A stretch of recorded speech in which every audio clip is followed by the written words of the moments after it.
কত দিয়ে দিলা দোনোটা? 1 লাখ কত? 76। এটা ভাঙ্গা কত দিছে? এটা দোনোটা একসাথে?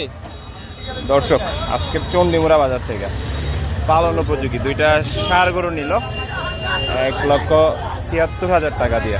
76 নেই, ও 43। আচ্ছা আচ্ছা, ও আচ্ছা দর্শক 1,43,000 হলো আজকের বাজার থেকে। কমেন্টে জানাবেন আসলে কেমন হলো দামটা। গরুটা উঠে গেল গাড়িতে, দুইটা একেবারে লালের মধ্যে পালন উপযোগী। চাচা দোনোটা কত দিয়ে নিছেন? 1,70,000। কিও তুমি তো কইলে 43, এত 43 কইছে। আপনি বড় লালটা কত দিয়ে নিছেন? একসাথে